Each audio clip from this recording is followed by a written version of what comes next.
পীযূষ বসু পরিচালিত ধনরাজ তামাং হলো একটি ক্লাসিক বাংলা চলচ্চিত্র। সিনেমাটি 1978 সালে উষা ফিল্মসের ব্যানারে মুক্তি পেয়েছিল এবং এই সিনেমাটির সঙ্গীত পরিচালনা করেছিলেন শ্যামল মিত্র।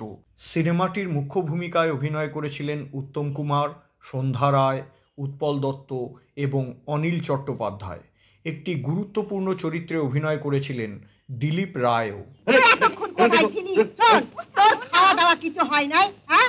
এই হনুমানের মতো সারা জায়গা ঘুরছিস আর আমি সারা জায়গাটাকে খুঁজে বেড়াচ্ছি।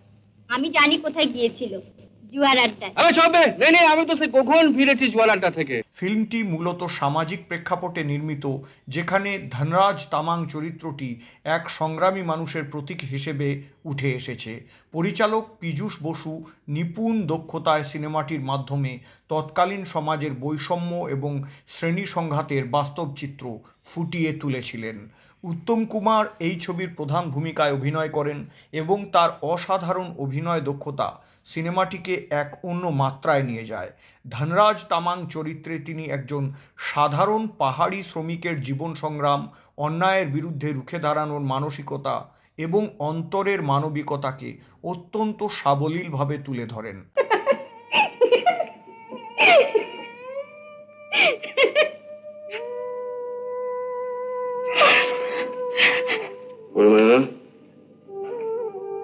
আমার জানতে পারছিস না আমি ধনরাজ। সিনেমার গল্পে দেখা যায় ধনরাজ তামাং একজন পাহাড়ি শ্রমিক যে চা বাগিচার শ্রমিকদের উপরে এবং মহিলাদের ওপরে হওয়া অন্যায় অত্যাচারের বিরুদ্ধে রুখে দাঁড়িয়েছিল, কিন্তু একটা সময়ে তার নিজের জীবনই বিপর্যস্ত হয়ে পড়ে। তাকে মিথ্যে মামলায় জেলে যেতে হয়। এরপরে আবার ধনরাজ ফিরে আসে প্রতিশোধ নিতে। এ তো খেয়েছি না, সে তামাকও নিলাম। ডাক্তারের বাড়িতে সে তো ভরপেট খেলাম, সে এই বটনটা লাগাতে পারলো না। শোন শোন, ওই যে দুটো আন্ডা, ওই যে লাড্ডু লাড্ডু, ওই দুটো লাড্ডু দুজনে রাখলো, আমি এটা নিজের পেটে ভরে প্রান্তিক মানুষের স্বপ্ন, ভালোবাসা এবং প্রতিবাদের স্বরূপ এখানে স্পষ্টভাবে প্রতিফলিত হয়েছে। এছাড়া মূল খলনায়ক বা মেইন ভিলেনের চরিত্রে উৎপল দত্তের অভিনয় এই সিনেমার সম্পদ।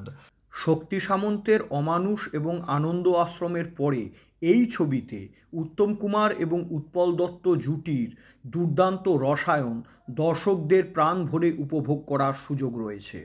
আপনি আমাকে হাজারো জুতো মারবেন ডাক্তারবাবু, আমি তো নিজের থেকে কোথাও কখনো যাই না। তবে হ্যাঁ, কোথাও কোনো অন্যায় দেখলে আর বিপদে পড়ে কেউ যদি আমার মদত চায়, এই তখন আমি। ফিল্মের ডিটেলিংয়ে একটাই খামতির দিক আছে, সেটা হলো ধনরাজ তামাং একটি পাহাড়ি চরিত্র, কিন্তু সারা ছবি জুড়ে সে কথা বলেছে একদম শুদ্ধ বাংলায়। তার উচ্চারণে কোনো উত্তর পূর্ব বা নেপালের নিকটবর্তী অঞ্চলের অধিবাসীদের কথার মতো পাহাড়ি টান ছিল না। কিছু বলেনি। আরে কোন শালা কি বলবে রে, মেরে দাঁত ভেঙে দেবো না। চল, মেয়ে ছেলেটাকে নিয়ে কোথায় যাচ্ছিস রে?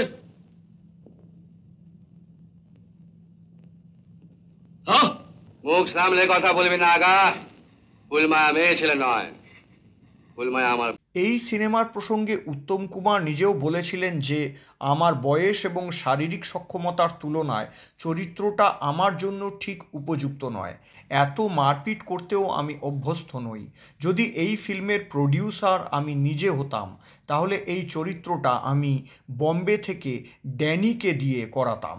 মহানায়ক নিজে যাই বলুন, এই ছবিতে তার সংলাপ এবং অভিনয়ের অভিব্যক্তি দর্শকদের আবেগপ্রবণ করে তোলে। বিশেষ করে সিনেমার শুরুতে তিনি যখন পর্দায় এন্ট্রি নিচ্ছেন, সেই সিকোয়েন্সে তার অভিব্যক্তি এবং অভিনয় দুই অসাধারণ ছিল। আমি কিছু করতে পারলাম না। ওই সালা কুত্তার বাচ্চা ছোট ম্যানেজারকে সালা খুন না করা পর্যন্ত আমার ঘুম আসবে না। সঙ্গীতের ক্ষেত্রেও এই সিনেমা অনবদ্য। কালজয়ী সুর ও হৃদয়স্পর্শী গানের মাধ্যমে ফিল্মটির আবেগময়তা আরও গভীর হয়েছে। ধনরাজ তামাং শুধু একটি সিনেমা নয়, এটি এক অনুপ্রেরণামূলক আখ্যান যা আজও সমাজের বিভিন্ন বৈষম্যের বিরুদ্ধে সচেতনতার বার্তা বহন করে। মেয়ে কই? কেন বস্তিতে এত মেয়ে রয়েছে? মুক্তি, দুর্গা, গোলাপি, মায়া। না না ভাই, ওসব আমার চলবে না। উত্তম কুমারের এই চরিত্র চিরস্মরণীয় হয়ে থাকবে বাংলা ফিল্মের ইতিহাসে এবং এই সিনেমাটির আরেকটি উল্লেখযোগ্য বৈশিষ্ট্য হলো যে ধনরাজ তামাং উত্তম কুমার অভিনীত হাতে গোনা রঙিন ছবিগুলির মধ্যে একটি।